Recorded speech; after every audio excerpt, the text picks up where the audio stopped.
Georgetown.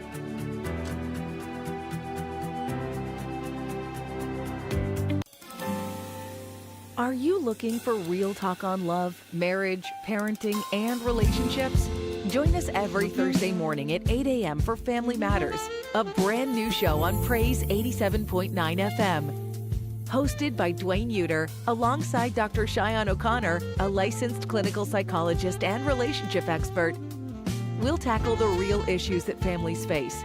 Straight talk, expert advice, and live call-ins. Got questions? We've got answers. Tune in and let's build stronger families together. Family Matters, this and every Thursday on Praise 87.9 FM.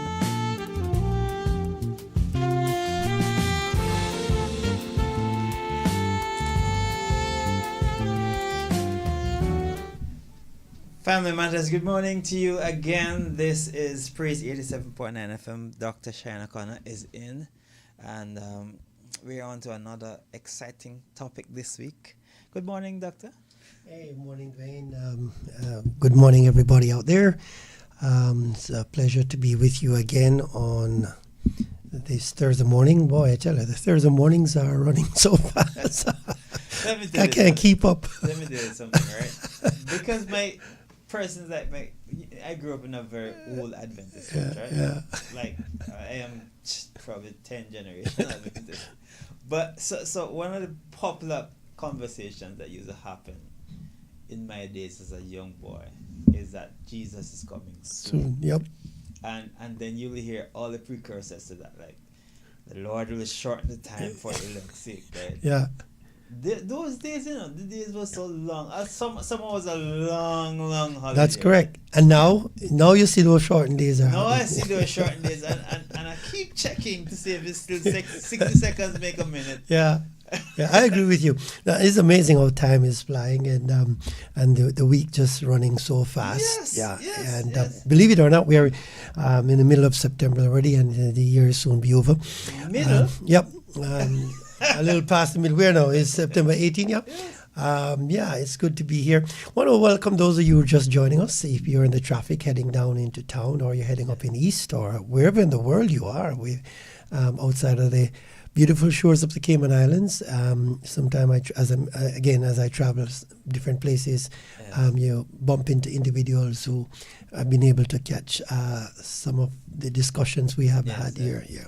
Last weekend I was down in Southfield, St. Elizabeth. Just shout out all the folks who are from Southfield, St. Elizabeth for a funeral down there and meeting some old good friends. Mm-hmm.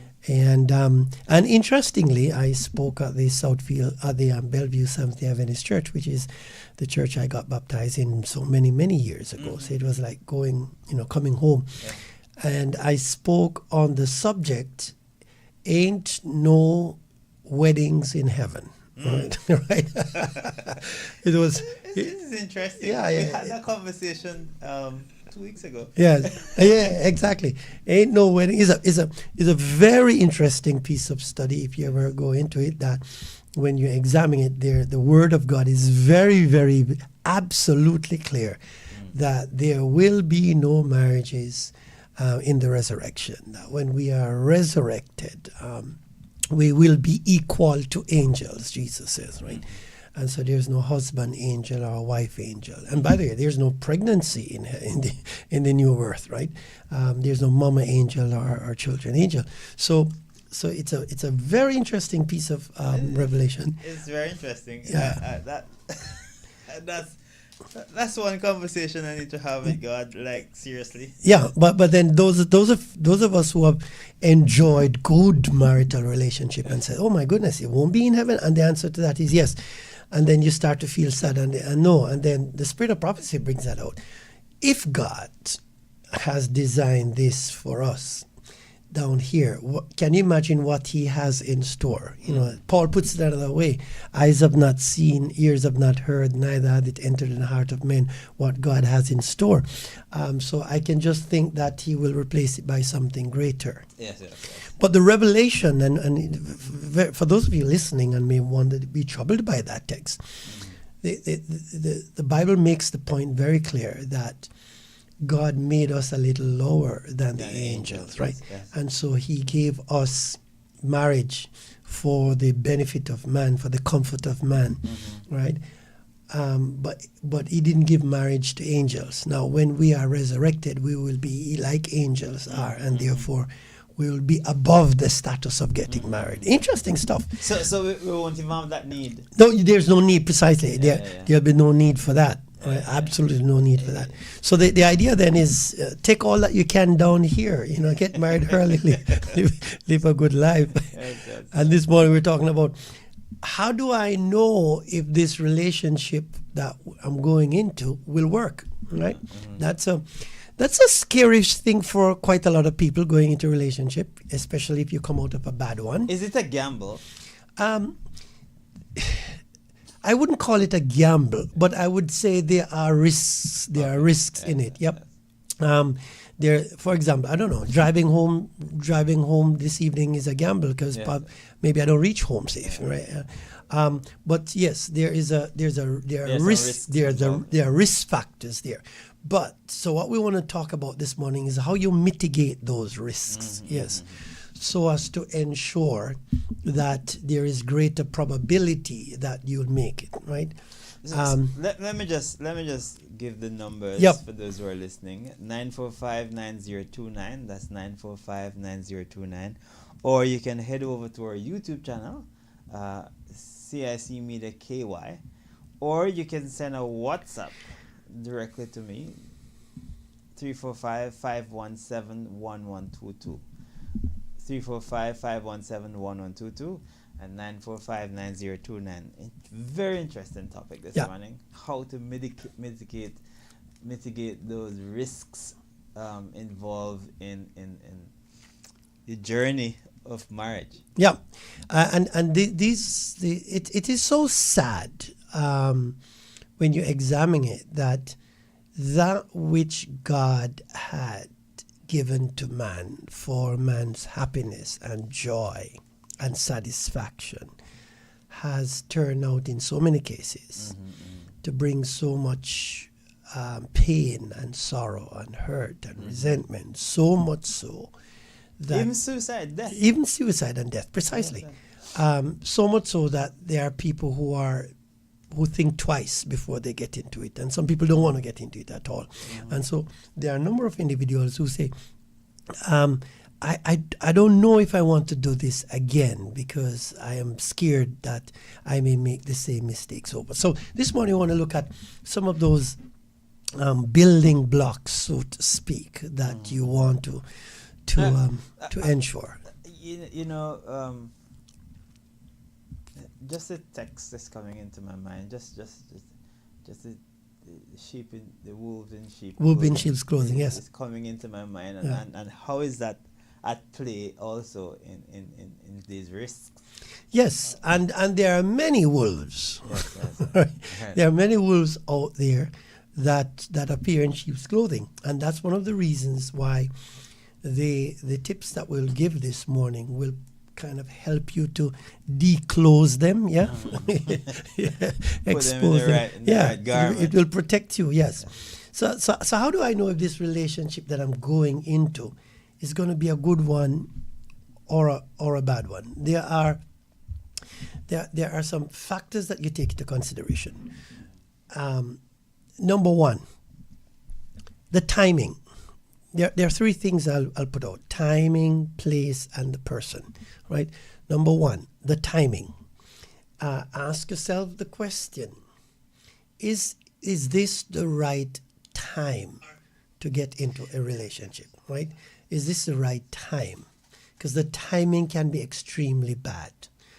Case in point, a person who's coming out of a very abusive relationship, very hurtful relationship, broken heart, emotionally destroyed. That jumping from that relationship directly into another relationship may not be the best time, because you, again, as we said earlier, you have not gotten the time to heal from the past trauma before you go into another one. And so And so when you start this new relationship, it is very likely for you to overlook all the red flags that are there, right? Because your need for a particular desire is so strong that you ignore the others. That will end up hurting you down the road. So the timing is crucial. You want to ensure that you are ready for a relationship. That if you're coming out of an abusive relationship or a hurtful, painful, disappointing relationship, that you get enough time to heal and before you start another one. Right? Because a new one can be just something like a rebound for which there's no healing, and you very likely will find yourself re-traumatized in this new one. So timing is very, very important. For some people who are studying, right, you have to ask yourself the question, can I carry the emotional weight of a relationship while I am studying? Right? Do I have enough time to invest in this relationship at this time? So those are some of the things. Maybe you've just lost a job. Maybe you've just lost a parent or a sibling, and so you're in the process of grieving. These are some of the things that you want to take into consideration. Is this the right time to make that decision? Then you're looking at the place. Very interestingly, I've always said this. Where you find your spouse is important. It's an indication of what things are likely to be. Not with all dead certainty, but strong indication. For example, if you find your spouse at a rum bar, if that's where you guys meet, right? that can give you a little indication of what the relationship is likely to be. Well, she's gonna or he's gonna be friendly. Yeah, precisely. because people at the rum bar are really friendly, but they're also intoxicated. Inhibition. You're looking at a possible somebody with possible addiction, for example. So the risk of that is higher than if you find somebody maybe at a football match or at a concert or at church, for example. You can understand the point I'm making. If you are at a club or one of these places or a gambling house, all right, and you find that's where you meet your spouse, you can begin to understand that the risk of bringing in some negative factors in the relationship that you understand where the values are. You understand where exactly. We're going to talk about that. But let me ask you this, right? Because you're saying if you find your spouse at these places, you were there. Yeah. Which means you both have the same.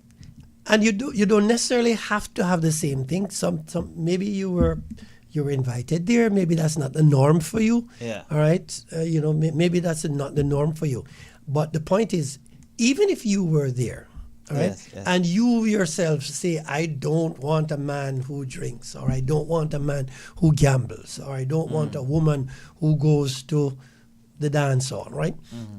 Even if you were there, but this is your value system, then that's not a place to pick up somebody, put that way, right? That's not a place to pick up, because then the risk, I may just balance it by saying it is possible that you may pick up somebody there and it works, right? Yes. There's no question about that. There's always exceptions. There's always exception. But the probability that you may run into problems down the road is higher because of the patterns of behavior that these people are likely to have. So for example, if you want a preacher as a husband, right, you probably wouldn't go to the bar to find the preacher. You probably go to church to find the preacher, right? And even if you find somebody in church, it doesn't mean that he'll be perfect. Because there are wolves there as well. What I was going to ask you is, what are the risks? Yeah. Are there risks finding a spouse in the church? Oh yeah, there are severe risks. In fact, those risks can be more subtle and Could be dangerous. more detrimental. Yes, because you're more likely to trust openly. Yeah. Right. You let your guard down. Let your guard down much easily. So we say don't let your guard down in these regards. So the place where you find the individuals is critical. So bear that in mind. And so if you bump into somebody in one of these places, that's an area that you want to explore big time before you go into the relationship. And then the third factor is the person. Okay. Whether the relationship is going to be a good one or a bad one depends on the person you have chosen, and we're gonna unpack that a little bit more. It is very, very important that we get to understand the person that we are relating to, that we're going to live with before we make that commitment, and their personalities, right? Very important. Their personalities, their value system. So let me explore a little more in this. There are some additional factors that contribute to a good relationship.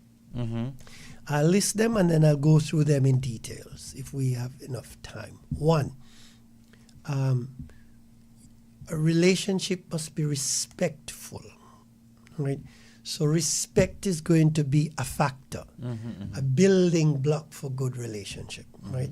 I'm going to come back to that in detail. Yes, Second one, the relationship must be clean. Yes, it must be clean. I'll explain what I mean in a while. The relationship must be safe, right? That's number 3. It must be safe. You must feel safe in that relationship. I'll explore that. It's a building block. Safety is a building block for a good relationship. The relationship must be honest. So honesty is a building block in good relationship. All of these building blocks are they have so many segues. Yes, and we're going to segue into them. The relationship, there must have mutual understanding to have a very good relationship. And the last one I put there, sacrifice. A good relationship requires sacrifice. We're going to explore that in a little bit more. So let's begin with the respect first, right? And this is one of the calling of men. It is more men you hear mention this. But when we talk about respect, a good relationship is one in which your feelings are respected. Right? Very important.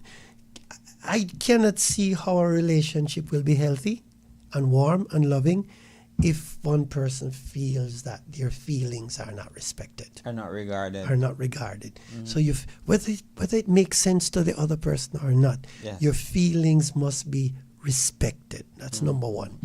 You hint this. Number 2, your values must be respected. Yeah. And just this week I was talking to somebody. If you are in a relationship or going in a relationship with somebody, find out what their values are. That's very important. Yeah. That's very important. Don't overlook that. What are your pet peeves? Yes, sir. Yes, sir. What are the things that you value? And if your values, when you list what your, and I'm encouraging people who are in a relationship, whether you're just starting or you're in the middle of it, or even if you're married already, ask the question, what are your values, right, on X, Y, and Z? What's your belief? What's your values? What is it that you hold? We've been married for 20 years, but it's still gray. Yeah, it's still there. Still gray. Tell me what are you? Tell me. Yeah. What are your values? And when the person shares their values, how the other person takes it is the key. Do they embrace it? Yes. Now, they may not share their values, but they can appreciate your values. Yes. So, you know what? I'm happy you say that because I have a different value system. Okay, But now I know. but now I know Yes, precisely. yes. Now I know. And that's where sacrifice comes. and, yes. and exactly, Yes, yes. and that exactly because now you have to sacrifice some of yourself to accommodate the values of the other person. What you don't want to happen is the person that's stupidity or that's foolishness or that's old time stuff or that won't work, and just dismiss your value altogether because you cannot divorce your values from you, right? Your values are actually you. Yes. That's what you believe in. That's what drives you. That's what influences your behavior. So you need somebody who appreciate your values even though they don't agree with it or they may have a different value system. Yes, but they must be respected. Here's another thing. So respect the feelings must be respected. Values must be respected. Boundaries must be respected. You see, so this word respect is critical. Boundaries must be respected. Yeah, Doctor, the moment you say boundaries, Yes. I'm sure that 99% of persons think that boundaries are only come with females, Yeah, which is a mistake. which is a mistake. Yes. Yes. Maybe because men don't set their boundaries as much. Yeah. Um, Or they don't highlight it. Yeah, They don't. and boundaries doesn't necessarily mean to protect kind of sexual values. Exactly, Or things. exactly. But some men set their boundaries where the money is concerned. Alright. Yeah. See, when my account set the boundaries on their account. Yeah, but whatever boundaries you set as you have for yourself. When you are sharing this, again, if you're just joining us, we're talking about how do I know if this relationship is going to be a good one? And we're saying one of the building blocks of good relationship is mutual respect. And the things that we're saying need to be respected are feelings and values and boundaries. And boundaries, Yes. yes. Set up your boundaries, discuss the boundaries, and see if the other person respects that. Right? Again, if you want to share the conversation this morning, Doctor, I'm sure that we'll not be able to cover this in one show, right? Because there's a lot we can cover here. Yes, with all these building blocks. 945-9029 or send me a WhatsApp 517-1122. That's 345-517-1122. Here's another one that, again, need to be respected as a sign that this relationship will be good. Opinions. Yeah. Each person comes in the relationship with their own opinion. And that's how it's supposed to be so, right? That's how God it's made us so. Yes, yes. It comes down to the subtitle, freedom of choice. Yes, precisely. So you have your opinion. One of the signs of a good relationship is a person who respects your opinion, right? It may be different from his or hers, but they make space for your opinion and take it into consideration. Now, if I don't agree, the fact that I don't agree with your opinion doesn't necessarily mean I disrespect it, right? So we have to learn to disagree without being disrespectful. And that's probably a deep piece of skill set that needs to be honed in making good relationships. I can disagree with your opinion, but still be respectful of your opinion. Right? We do that many times at work, right? We do that in staff meeting. But sometimes when we're in a relationship, we forget the respectful piece. So that's another piece that needs to be respected. Feelings, values, boundaries, opinions. Here's another one that needs to be respected. Space. Yeah. Even though you're going to a relationship, but people have their individual space, and they said, okay, I need my space to be respected. Right? Again, that maybe come along with boundaries, but you want to take into consideration respecting people's space, personal, private space. Property needs to be respected, right? And maybe this is where men come in again rather than women, right? Well, I that is one thing big in my house. Yes. Respecting other people's property. Yes. And you want to teach your children that. from early age, precisely. Respect people's property. Precisely. Don't just use something because it's in the house, right? Precisely.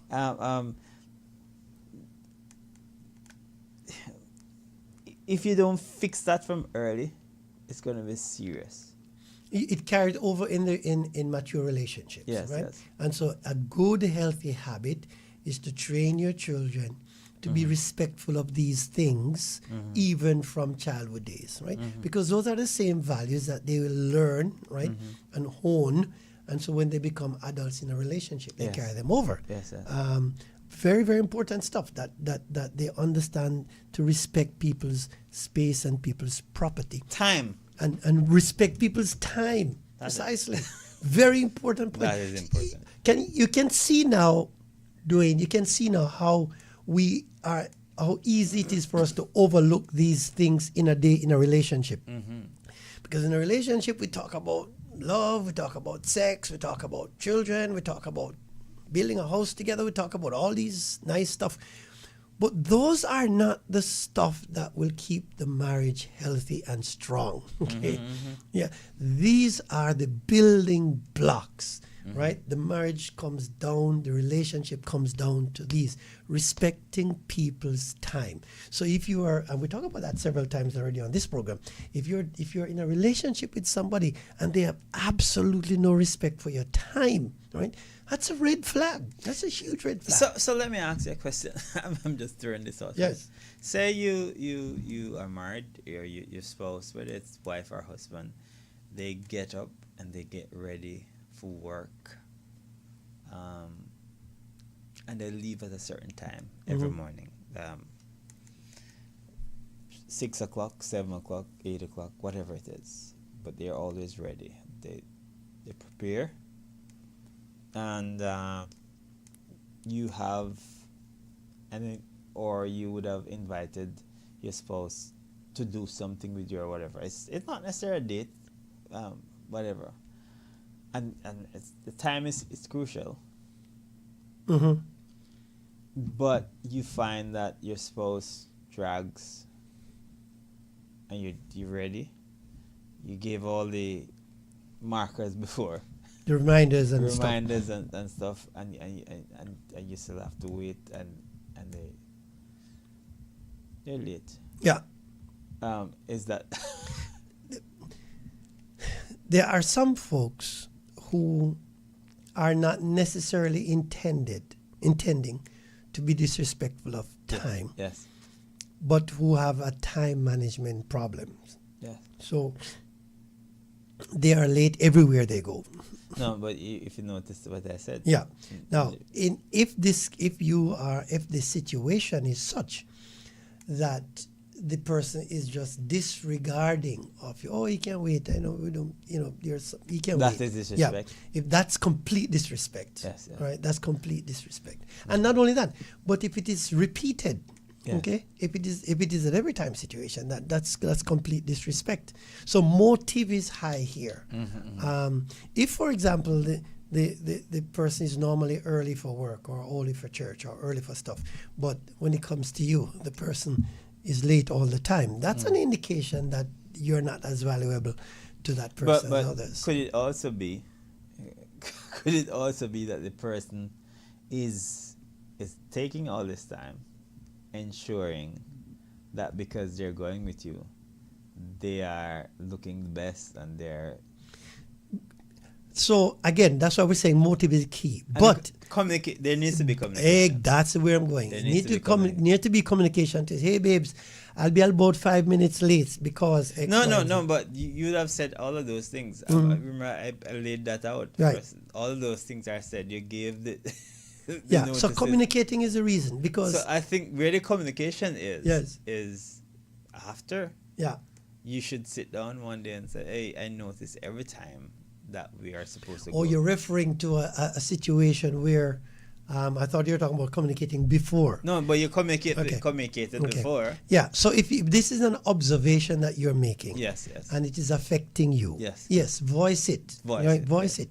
And Then- the way you voice it is is not going there and say, I think you're disrespecting me. Yeah, no. It's it's the voice says, we need to talk because I feel disrespected every time we're going out. X, Y, and Z. Because the person might not even because there was not a conversation. Yep. The person might not even know that this that is there's something. Number it? one, you may know that they're doing this. They're not be aware of it. And two, they may not know that you're affected by it. Yes. And that's why you need to communicate that. Yes, Yep. yes. Very important.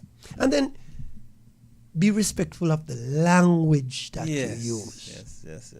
I guess this is one of the greatest demand of men. Yes, because women tend to, they don't have muscle to fight the men. So they fight with their mouth, they fight with their language. And some women are very, very sharp. Strong in that area. They'll pull some words. So you want to be respectful of the use of language. And so if you're just joining us this morning, what we're looking at is how can we tell if this relationship is going to be good or is going to be bad? What are some of the factors that I can use? And I'm saying we're sharing some building blocks here that will mitigate the risks of ending up in a relationship. Because the problem with relationships, the problem is that down the road, the challenges are there. It's never normally on day one. So we started by saying you want to ensure that the relationship is respectful. And we're saying respect each other's feelings, respect each other's values, respect each other's boundaries, respect each other's opinion, respect each other's space, respect each other's property, and respect each other's time, respect each other's language, the use of language. And there may be other stuff, but these are good starting points for you to factor in your relationship to determine whether I'm actually in a safe place here.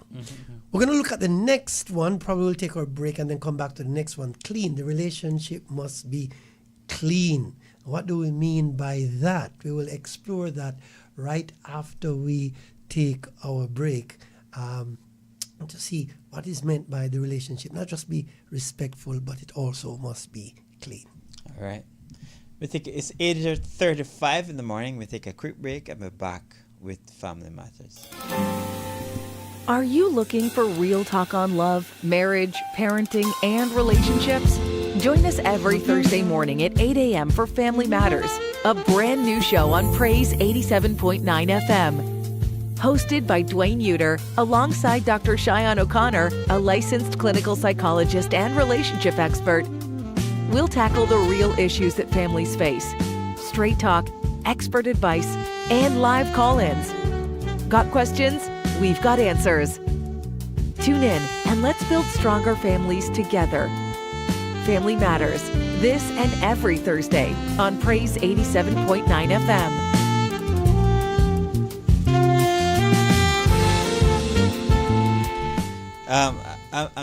I'm just hearing people saying, I should have really thought of these things in my dating. Yeah. Because not many people would have seen these things as important building blocks. I'm sure that they know. We all know what we need, right? But the culture of dating, in most cases, did not accommodate these things. And the truth is dating gave us a tunnel vision. Yes, we tend to be myopic in Yes. our discussion when we're dating. We are driven more by the desire for romance and the desire for sexuality and the desire for a nice family, and these are the areas that we're exploring here are the areas that come up after marriage. And that's where the problem is.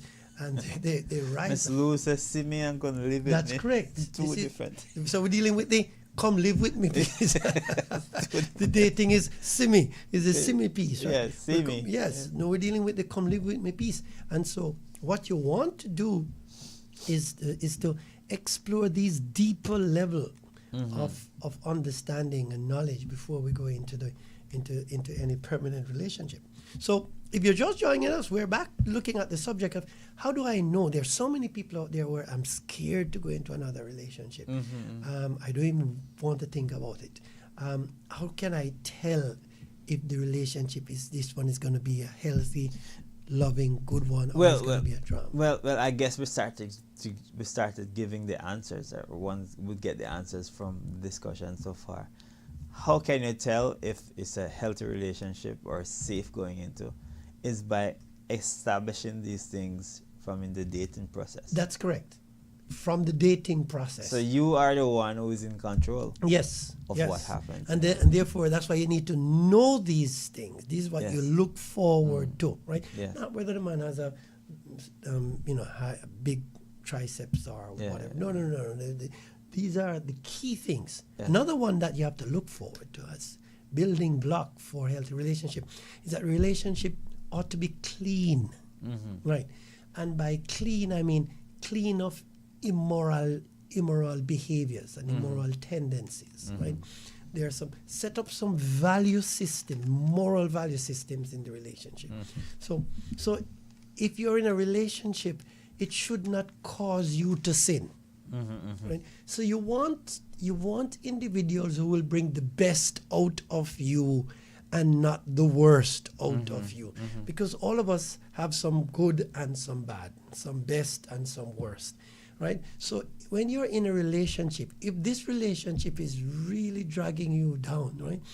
Many times I've heard people will say, Dr. O'Connor, the challenge I'm having, from I started this relationship, I realized that my relationship with God is not as strong as it used to be.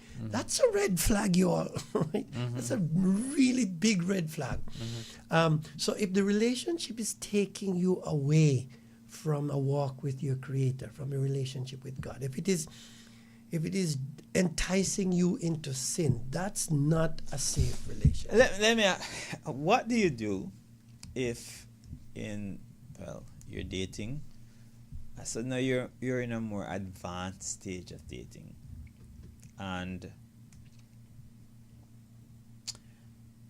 somebody called your spouse's phone and they looked at the phone, so who's calling, and tell you to answer and said he or she's not here. In other words, your spouse is asking you to lie Yep. on their That's behalf. what some parents do to children. Yes. Yeah. Is that not a red? That is, if you have any sense in your head, if there's any trace of sense in your head Yes. at all, right? That should put you on notice Yes. that this person I cannot trust. That should send off all the triggers in your brain. That if this person is asking me to lie on his or her behalf, that tells me this is not somebody I can trust, right? Because then this is somebody who not just lies, but who will use other people for lying. And the lie may be about this subject matter today, but it may be about another subject matter tomorrow. It may be about having unfaithful relationship, right? That's So, but you love the person. How do you deal with it? And this is where the challenge is. Yes. Right? This is a very good point. But I love him. Yeah. I'm having so many problems with this person, but I love him. And love her. And where we make mistake is that we have allowed the feeling or the emotions of love to override these red flags that we have seen, right? To negate these things. So, for example, the person is not respectable of your time or your values or your opinion, but you love the person so much so that the love for that person now neutralizes these risk factors, and that's why many people still proceed in the relationship, and you're bound to have a problem down the road. So you never allow your feeling, the feeling of love, to neutralize or to negate. No, if you love the person that much and you see these problems with the person, then we're going to have a discussion on this, and we're going to seek help for you to clear this, because if it is not cleared, then we can't continue can't proceed. despite my love. Yeah. Yeah. Because the problem there is not just being untruthful. It's another there's another problem there. It's some weakness. And the third point is using people. Yes. That's huge. Yes. Using people. That's huge. Yeah. right? That is Using people. Yeah. That is huge. And you're just the one in the position Yeah. at that time. If someone else was there, yeah, he would have said the same thing, Yeah, or she would precisely. have said the same thing. that is correct. Right? So you want to make sure then that your relationship is clean. That and by that we mean it doesn't cause you to sin. It doesn't cause you to feel shameful or to be embarrassed. It doesn't cause any guilt. If you're in a relationship and you're feeling guilty, the relationship is drawing you down into activities and circumstances in which there is guilt. That cannot be emotionally healthy. All right. You want to ensure it doesn't cause you anxiety. Right? If you're in a relationship and you're anxious, what it is that is causing this? Because relationship should help you get rid of your anxiety Yes. rather 'Cause not contribute. Now to it's an- two heads. Yeah, precisely. Two heads Not- better than one. Precisely. So for you out there and you're feeling anxious, there's anxiety, there's guilt, there's shame. If the relationship is causing you to feel devalued, then something is terribly wrong in that relationship, right? There's no way that you can proceed with that relationship thinking it is going to be happy ever after, because the relationship is not supposed to cause you to feel devalued or to create anxiety inside of you or for you to feel guilty or feel shameful. So you want to ensure that the relationship that you have is clean, is healthy, that you feel relief, you feel relaxed, you feel on top of the world, so to speak, and that it's not an emotional drag on you. You know what I'm saying? Yeah. So that's another piece that you want to take into consideration. And then, so we talk about it being respectful. We look at the things that need to be respected. We talk about the relationship supposed to be clean. And here's another one. It's supposed to be safe. It's supposed to make you feel safe. Yeah. I'll say that over again. Both male and female. The relationship's supposed to make you feel safe. And safe. You can trust the person. Is this person I can trust? And we talk about that person who just asked you to lie a while ago. Okay. That's not a person you can trust. You don't need to go to high school to learn that. Because the person just proved himself to you that you are not able to trust this person. And so especially, and this ties in with being safe or unsafe. Yeah, exactly. Because now for whatever reason the person was calling you, whatever reason it was that you were hiding, I am now an accomplice. Yeah. And they see me now both. They see us both as the same persons, because I lied. Exactly, you participated in lying. Yes, and so your pushback should have been no. If you want to lie, that's your choice. But I am not going to participate in that because my value system is different. Okay, so when we talk about safe in the relationship, question: Will this person be there tomorrow? Can I rely on him or her? Can I plan on him or her? Or that's serious. That's serious because it's a lifetime. Exactly, it is a lifetime, and so you that have to think longer than you tomorrow. really have to think longer. Is that person going to be here next year? Yeah. What is the confidence level you have in the person? Can I build a family with? So here's why that is important.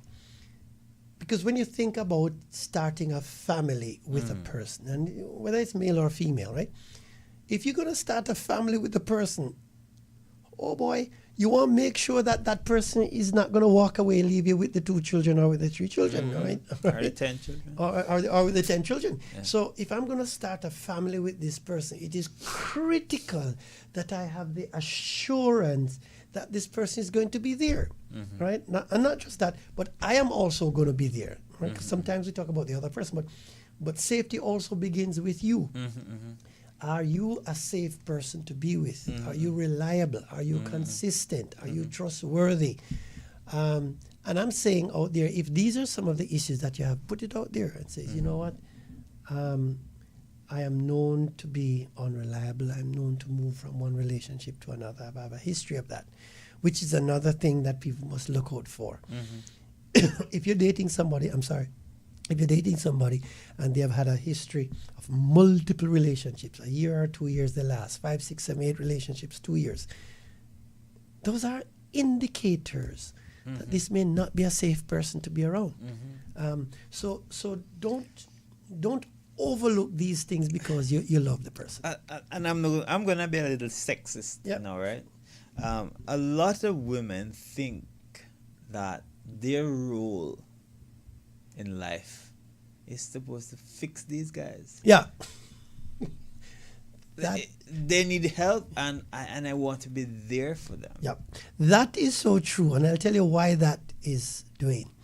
That is so true because the women in particular have so much love, or what they think is love, emotional attachment, desire for this thing to work, so much love for this person, that they don't want to lose the person. But therefore they decided, I think let me see if I can help the person, because they don't want to lose the person. And they endure so much And hardship. they endure a lot, right, to try and help the person. Sometimes it works. And on there are occasions on which it works, but the challenge is, oh boy, this is tough. There are people who get hurt even worse. Yes. Because after putting in all the effort, You still lose. you end up still losing the person, right? Because you bring the person to the level you want the person to be, and then somebody else find that person attractive, and it's gone. Or the person might be there with you, but also is there with someone else. Maybe they're with other people, precisely. Yes. And the other piece is sometime in the process of fixing the person, You get damaged. we will get the damage comes big time, right? So in the process, because that sometimes the process become filled with tension. There may be rejection on his part, right? Maybe criticism, what you think you may be doing to help the person. The person may say, okay, well, it means you have not accepted me as I am, right? That's a clear indication you can't fix me, right? And so there's big pushback, and the relationship become toxic after a while. So one of the things is that, hey, maybe a better approach is to say, hey, listen, my values do not queue up with your values, and I'm having some challenges here. And I think it's best that we put a pause on this relationship until we sort these things out. And maybe that's a safer road to travel, okay? So you put a pause on this relationship until these critical things are fixed, all right, and are addressed. Or maybe this is not the right person for you. So you don't want to hitch your wagon on this horse and then hope to fix the horse as you go along, right?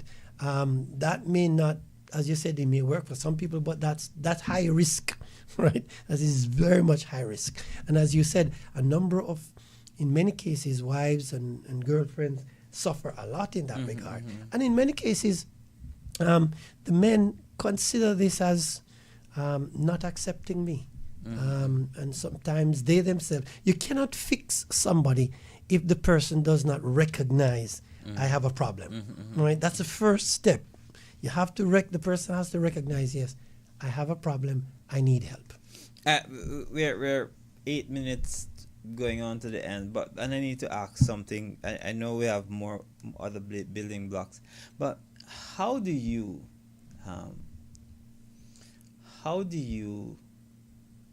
as a spouse help this person? Because obviously, since Family Matters, I've started to not see people as being bad, but people who are being damaged. Right. Right. How do you That's a good question. help this person? Communication. And by that, just as a big head, I'll break that down. communicate. Communication is perhaps the greatest tablet Mm-hmm. a married couple can take. Mm-hmm. Communication. If you get that right, it's one of the greatest medication for most of the problems that are in marriage. Now, what does that mean? So, if, let's say the wife is the one who is affected by these traits in the husband, okay? And you see these things that you can't live with. You see these things that need to be fixed, so to speak. Let's use that word, to be fixed. I don't like the word, but we can use it just for the conversation. Yes. Right. To answer your question, Dwayne, is for communication to take place. And how does that communication take place? The wife says something like this: "Baby, I don't know if you realize, but I've not been experiencing the happiness I used to have when we just started." Mm-hmm. So we approach this communication. Yeah, I'm not enjoying the relationship as I used to, and it is concerning to me. Husband will say, "What happened? What's going on?" But this is a perfect scenario. Yes. But there are also imperfect scenarios where you have, especially if the man is at the point, or these are the times where he might be fooling around with someone or whatever, is tolerance for the softest side of his wife or his spouse is not there. Yeah. So, in that case, you still have to start with communication. Yes. Right? And I'm saying start by saying, as a spouse, how this is affecting you. Mm-hmm. Lay the card out, not necessarily in an accusatory manner, but to say, I am not happy anymore as I used to be. And here is the reason why. Right? And you say what the reasons why. Now, if that spouse still values you, this is the key, right? If the spouse still values you, if the spouse still respects you, if you still mean something to the spouse, then that kind of conversation will get his attention. And of course, we have a discussion. We see so what are your suggestions? How do you think I can help? If, on the other hand, there is another person out there, or if on the other hand, this spouse, not interesting anymore, then you're going to see a different response, and the response will tell you where you are in this marriage. So if you notice, right, that's where I'm leading from. Yes. I'm leading away from. Yes. I'm saying this is now taking my feelings in consideration. That's correct. Over everything. I am saying I have noticed that my spouse is damaged. Yes. Right? Because all of these happen only from a damaged spouse. It's not normal. However the person got damaged, it's just not normal, right? How do I fix or help to fix my beloved spouse who is now damaged to the point where he or she doesn't think of the other in this kind of way? Well, the key to that is whether the other spouse also recognize that he needs help or she needs help. See, that's the key point here, because you cannot, your terminology, fix. You cannot fix somebody who does not accept the fact that there is a problem, right? So the damaged, use your terminology, that damaged spouse that needs to be fixed, right? The only way to help him or her is first of all, for that person to recognize, I need help. And recognition here means, even if you don't think you yourself need help, if you realize that it is causing the marriage to dwindle, it is causing sadness, it is causing disarray in the relationship, and you value the relationship. So even if you don't think anything is wrong with you, but it is, but whatever it is causing the marriage to to be in disarray, then it means, therefore, that there's something I need to do. So you really cannot start to help that person unless, because what the person is going to do is going to be a pushback, right? You're the one need fixing, you're the one need help. This is happening because of you, and if you have done this and you've done that and you've done that, which means that they're pushing back. And when they're pushing back, you can't help them, right? However, if they say, well, listen, I think I'm okay. I don't think anything wrong with me. But because it's affecting you, then I'm prepared to see what. And we have had many couples who are like that, who say, Dr. Khan, I've heard what my wife says. I don't think anything. I don't see what she sees. But because she's affected, I am willing to work that out. And there are others who will come and say, well, yes, it is true. This is something I've been struggling with from ever since. And I should have dealt with it long time ago, and I'm sad that it has caused so much pain, and I wish I had dealt with it long time ago, because it was the case in my first marriage, for example, or it was the case in my earlier relationship, and I know I should have fixed it, but I just didn't. So you have different response, and all I'm saying is help begins when the affected person recognizes that I need the help. If not for me, at least for the relationship, to make my wife comfortable. Any one of those we can start with. Where we can't start with is when the person is adamant. Yeah, in a coma. Yes, in a coma. I don't need help. This is you. Yes. This is all about you. Yes. But you really can't go any further with that. And that's a real good question you ask. Let's please don't just take any one advice as a medication for your family situation. If you need the full prescription, speak to the guys at Institute for Essential Care. They will give you a full diagnosis, and they will help you to repair whatever your situations are. Where can they find Institute? So we are at 59 McLendon Drive. That's right behind Foster's Airport Center, in front of DHL, the Institute for Essential Care. We are Unit 3 in the Concord building. Building. So Concord Center, that's the building. We're Unit 3 upstairs. Online, it is caymanessentialcare.com. That's caymanessentialcare.com. We provide a whole range of psychological service, mental health services, and family and relationship expertise. Feel free to call us or send us an email at therapy@caymanessentialcare.com. That's therapy@caymanessentialcare.com. Or call us at 325-7556. That's 325-7556. Or just visit us online at caymanessentialcare.com. All right, that has brought us to the end of this. We still have some more building blocks to do. Sure, we have quite a few more building blocks. But if you missed this morning, we were looking at how we ensure that our relationship is healthy and strong. And we started with a few building blocks. We're talking about number one, very important. The relationship must be respectful. Respect your feelings, respect your values, respect your boundaries, respect your opinion, respect your space, respect your time, respect your property, respect your language.